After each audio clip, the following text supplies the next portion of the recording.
The healthiest human who ever lived had no doctor, no dentist, no medicine, and his skeleton would put a modern athlete to shame. Pull his bones out of the ground and it embarrasses you. The leg bones are thicker than a modern soldier's. The jaw holds a full set of teeth, worn flat but sound. Not one cavity, not one abscess, not a single hole where sugar ate through the enamel. Run a scan and the bone is dense all the way through, the kind of density a champion rower spends a decade chasing and still never reaches. This man reached it by the age of 20, and he did it by accident, just by staying alive. So here's what I want you to sit with for the next few minutes. The healthiest body in the entire human record belonged to someone whose ordinary Tuesday would have killed you before lunch. And by the end, you'll understand exactly how that's possible. How people with no medicine and no supermarket grew stronger bones than you ever will. You'll also learn the one trade nobody warned you about, the quiet bargain your ancestors made that put you in that soft chair today. Stay with me, because the twist isn't that they were tougher. The twist is what toughness cost them. Start with your body right now. Think about your single worst health complaint. Odds are it's something to do with sitting. A stiff neck, an aching lower back, the slow creep of a life spent mostly still. That's the modern curse. Stillness. We evolved for movement and we spend our days folded into furniture. Now flip it. 50,000 years ago, stillness was the thing that killed you. If a Homo sapiens hunter sat down for a day, nothing came to the fire. No meat, no fat, no marrow. Sit for a week and the whole band starts to starve. Their bodies were hard because softness was fatal. Every calorie they ate, they earned with their legs. They walked miles for water, miles more to follow the herds, and the walking never really stopped. From the morning they could toddle to the day they died, they were in motion. Their skeletons are strong for the same reason a blacksmith's arm is strong. The body builds exactly what the day demands, and their days demanded everything. But here's the loop I need you to hold on to because it's the strangest part of the whole story. If their bodies were so much stronger than ours, why did progress make us weaker? Why did the single greatest invention in human history, the one we teach children to celebrate, quietly wreck human health for thousands of years? Hold that question. We're coming back to it, and the answer is not what you think. First, how do we even know any of this? How can anyone stand over a heap of ancient bones and say this person was healthy or this one starved? The answer is a field called paleopathology, and once you understand it, you'll never look at a skeleton the same way. Bone is not dead stone. It's a living diary. It records everything. Take the teeth. Enamel lays down in fine lines as a child grows, like tree rings. When a kid goes hungry, a bad winter, a failed hunt, the growing stops and it leaves a groove. Paleopathologists read those grooves and count the hungry seasons of a person dead for 10,000 years. Take the long bones. Starve badly enough as a child and the bone freezes a horizontal line across the shaft, a scar you carry to the grave. They call them Harris lines. Take the joints. The healed fractures, the tiny pits that infection leaves, everyone is a sentence in the story of a single life. A skeleton is a confession. And when researchers read thousands of hunter-gatherer confessions, the story they tell is remarkably consistent, and it's a story of strength. These were lean, hard people. Their diet was wild. Game meat, fish, roots, nuts, berries, tubers dug out of the dirt. No refined sugar anywhere in it. No white flour, no oil pressed by the barrel, nothing sweet but the rare, dangerous prize of a wild honeycomb. Their food was fibrous and tough, and it took real chewing, which is part of why their jaws grew so wide and their teeth sat straight. No crowding, no need for braces, because the jaw got the workout it was built for. Scan the record for the diseases that fill our hospitals now, and you can barely find them. Almost no heart disease, no type 2 diabetes worth speaking of, no obesity in a body that walks 15 miles a day and never once tastes sugar. By every measure we can pull from their bones, these people were metabolically flawless. And then, about 12,000 years ago, something changed, and the skeletons start to get worse. This is the reversal, and it's one of the great surprises of archaeology, because the thing that made the skeletons worse is the thing we call the dawn of civilization. Farming. Somewhere in the Fertile Crescent, in the hills of the Middle East, humans figured out they could plant a seed and harvest a crop. They could stop chasing food and grow it. They could settle in one place, store grain, build a village. This is the moment every history book cheers. And when you dig up the people who lived through it, their bodies tell you something the history books leave out. They got shorter. Across the shift to farming, average human height drops, in some regions by several inches, and it stays down for thousands of years. Their teeth, once flawless, begin to rot. Cavities appear in the record for the first time in real numbers because a diet of soft, starchy grain bathes the mouth in sugar all day long. Their bones get softer and thinner. New scars of anemia show up in the eye sockets, a spongy, porous bone that tells you the body was starved of iron. Their childhoods, written in those enamel lines, are hungrier and more interrupted. The first farmers were sicker, smaller, and worse fed than the hunters who came before them. Progress, measured in the only honest currency there is, the human body, went backwards. Why? Why would growing your own food make you sick? Picture three scenes because you're living inside all three of them right now. Picture the field of gold, wheat to the horizon, one plant, planted by one hand, and one bad summer away from nothing.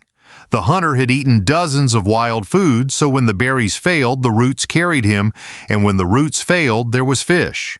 The farmer bet the whole village on a single seed, so the granary fills, the belly fills, and the body starves anyway. Fat on calories, but robbed of the vitamins that a wild diet scattered across 100 different plants.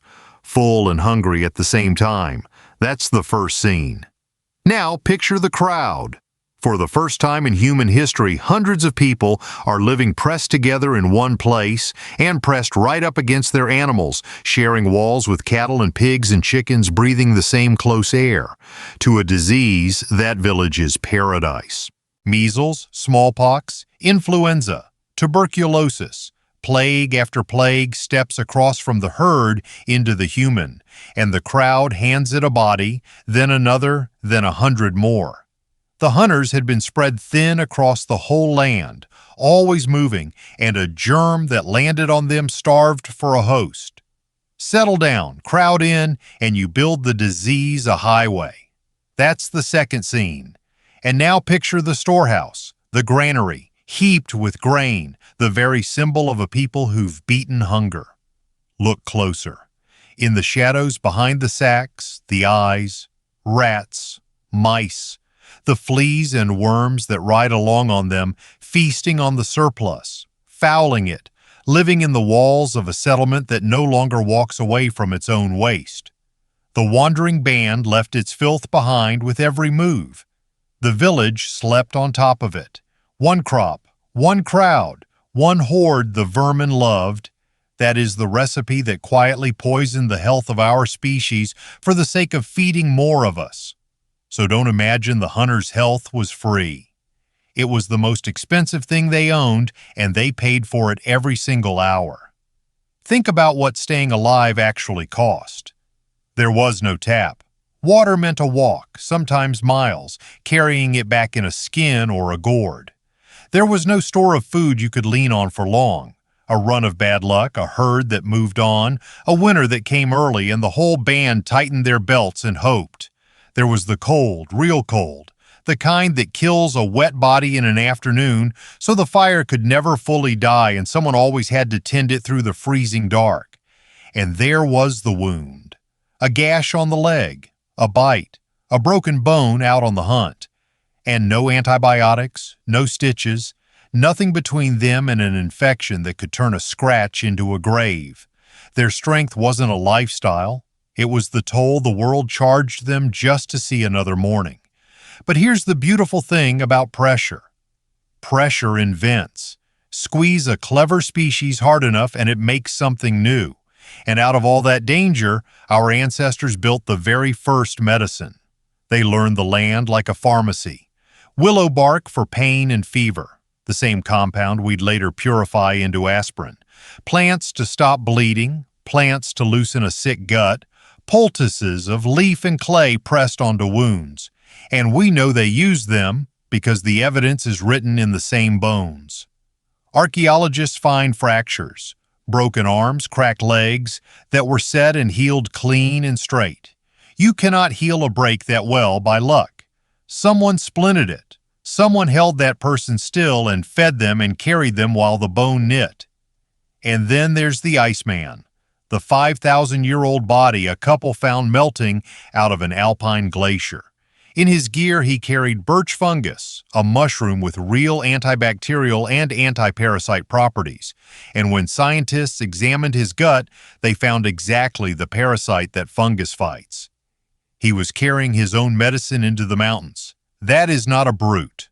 That is a healer, thousands of years before the word existed. And the same fragile lives that invented medicine invented something even more human, because the pressure that made them heal also made them care. At a place called Shanidar in the mountains of Iraq lies a Neanderthal skeleton so damaged, a withered arm, a blind eye, old crippling injuries, that this person could not have survived alone. Someone fed him. Someone protected him for years. In a grave at Sungir in Russia, children were buried under thousands of ivory beads, each bead needing about an hour of work, a fortune of labor poured into the dead out of pure grief and love. They painted the walls of Lascaux by firelight. They carved figures, played bone flutes, buried their dead with flowers and ochre and care. These were not survival machines. They were people who nursed the sick, mourned the lost, and made beauty in the middle of a world that was trying to kill them. So now, the honest catch, the twist the skeleton has been hiding this whole time. Yes, their bodies were healthier than yours. Stronger bones, cleaner teeth, no diabetes, no soft modern rot, all of it true. But their lives were shorter, often brutally so. The same record that shows those magnificent bones also shows the parasites, the untreated infections, the women lost in childbirth, the babies who never made it to walking. A hunter-gatherer who reached adulthood might do well and even see old age, but reaching adulthood at all was a coin flip. The healthiest body in history belonged to someone playing a game where the odds of simply surviving to grow up were terrifyingly thin. And that's the trade nobody warns you about.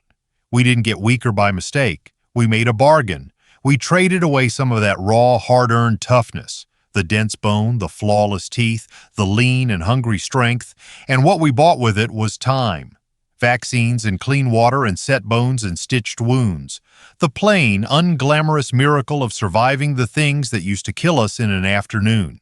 Your ancestors were stronger, but you are here. Most of them, born into that same world, would not have been. Today the rain is background noise for your coffee. 50,000 years ago it could have killed the whole band by morning. You will almost certainly grow old, soft maybe and stiff from all that sitting, but old. And that alone is a luxury the strongest human who ever lived never had. So here's the question I'll leave you with, and I genuinely want it in the comments. Their 40 strong years or your 80 soft ones, and be honest because your answer says everything about you. If you could keep only one, which life do you actually choose?